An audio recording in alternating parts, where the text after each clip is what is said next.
கர்த்தருடைய பரிசுத்த நாமத்திற்கு மகிமை உண்டாவதாக.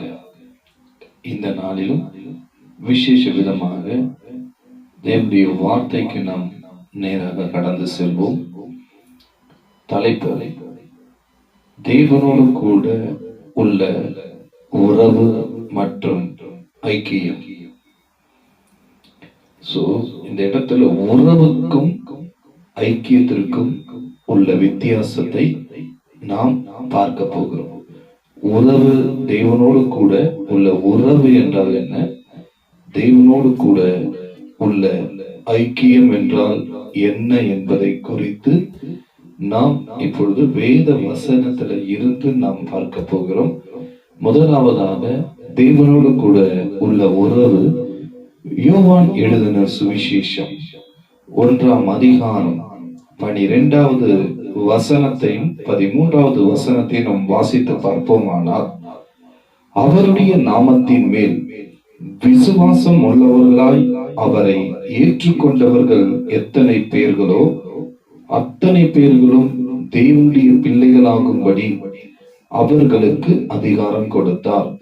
அவர்கள் இரத்தத்தினாலாவது மாம்ச சித்தத்தினாலாவது புருஷனுடைய சித்தத்தினாலாவது பிறவாமல் தேவனாலே பிறந்தவர்கள்.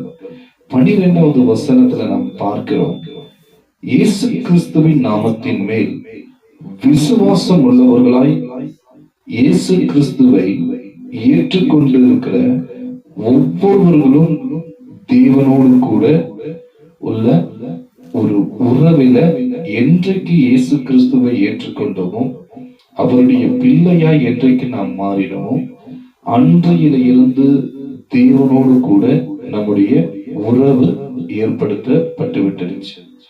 ஆனால் உறவுக்கும் ஐக்கியத்திற்கும் என்ன வித்தியாசம் இருக்கு? ஐக்கியம் என்றால் என்ன? 1 யோவான் 1ஆம் அதிகாரத்தில் 3வது வசனத்தை நம்ம வாசித்து பார்ப்போமானால், நீங்களும் எங்களோடு ஐக்கியம் உள்ளவர்களாகும்படி நாங்கள் கண்டும் கேட்டும் இருக்கிறதை உங்களுக்கு அறிவிக்கிறோம் என்று சொல்லி அப்போஸ்தலனாகிய யோவான் எழுதின முதல் நிருபத்தில் இவ்விதமாய் சொல்லப்படுகிறார்.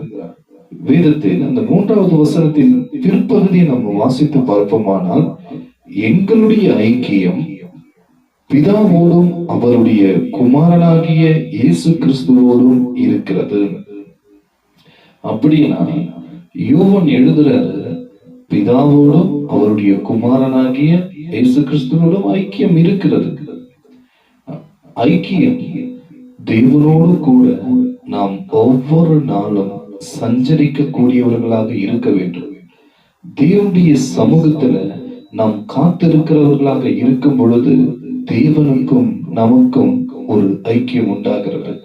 இன்றைக்கு அநேகரை நாம் பார்ப்போமானால், நான் ரட்சிக்கப்பட்டிருக்கிறேன் என்று சொல்லுவார்கள், நான் தேவனுடைய பிள்ளையா இருக்கிறேன் என்று சொல்லுவார்கள்.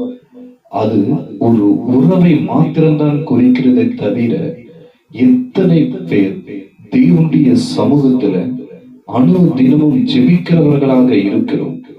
எத்தனை பேர் தேவனுடைய சமூகத்துல காத்திருக்கிறவர்களாக இருக்கிறோம்? எத்தனை பேர் தேவனோடு கூட சஞ்சரிக்கிறவர்களாக இருக்கிறோம்? எத்தனை பேர் தேவனோடு கூட பேசுகிறவர்களாக இருக்கிறோம்? எத்தனை பேர் அவருடைய சத்தத்தை கேட்கிறவர்களாக இருக்கிறோம்? நாம் தேவனோடு கூட உள்ள உறவிலும் நாம் இருக்க வேண்டும். தேவனோடு கூட நாம் ஐக்கியத்திலும் நாம் இருக்க வேண்டும். அநேக நேரங்கள்ல அநேகர் உறவுல மாத்திரம்தான், தேவனோடு கூட உள்ள உறவுல மாத்திரம்தான், ஏன்னா என்றைக்கு ரட்சிக்கப்பட்டார்களோ அன்றைக்கு தேவனுடைய பிள்ளைகளாக ஆகியிருக்கிறோம். அது உறவை மாத்திரம்தான் குறிக்கிறது. தேவன் நம்மிடத்துல எதிர்பார்ப்பார், என் பிள்ளைகள் என்னிடத்துல ஐக்கியமாய் இருக்கிறார்களா என்று எதிர்பார்ப்பார். தினமும் ஜெபிக்கிற ஒரு உணர்வுக்குள்ளாக, ஆராதிக்கிற ஒரு உணர்வுக்குள்ளாக நாம் வரும் பொழுது, தேவனுடைய சமூகத்திலே காத்திருக்கும் பொழுது, தேவனுக்கும் நமக்கும் ஒரு ஐக்கியம் உண்டாகி இருக்கிறது. நாம் ஆதியாகமத்துல பார்த்தோம்னா, ஏனோக்கு தேவனோடு கூட சஞ்சரிக்கிற ஒரு அனுபவத்துல இருக்கிறார். ஆகையால் தான் ஏனோக்கு எடுத்துக்கொள்ளப்படுகிறார். அப்போ அது ஐக்கியத்தை குறிக்கிறது. விசேஷ விதமாக எடுத்துக்காட்டாக நம்ம சொல்லணும் அப்படின்னா,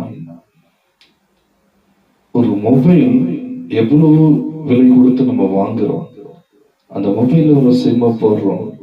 ஆனா அந்த மொபைல் ஒரு உறவு, சிம் ஒரு உறவா இருக்கலாம். ஆனா அதுக்கு கரெக்டான நெட்வொர்க் இருந்தா மாத்திரம்தான் அந்த மொபைல்ல பேச முடியும், மெசேஜ் அனுப்ப முடியும். இல்லைன்னா அது பிரயோஜனம் அல்ல. இன்னைக்கு தேவனோடு கூட நம்ம ஒரு உறவு இருக்கலாம், ஆனா ஐக்கியம் இல்லாமல் போனால் நம்முடைய வாழ்க்கையில ஜெபம் இருக்காது. நம்முடைய வாழ்க்கையில தேவன் எதிர்பார்க்கிற காரியங்களை நம்மளால செய்ய முடியாம போயிடும். அநேக நேரங்கள்ல பாவம் மேற்கொள்ள அது வழிவகுக்கிறது. அப்படி என்றால் தேவனோடு கூட நாம் ஐக்கியம் வைக்கும் பொழுது, அவரோடு கூட நம் நேரத்தை செலவு செய்யும் பொழுது, அவருடைய சமூகத்துல நாம் காத்திருக்கும் பொழுது, தேவனுக்கும் நமக்கும் ஒரு ஐக்கியம் உண்டாகிறது.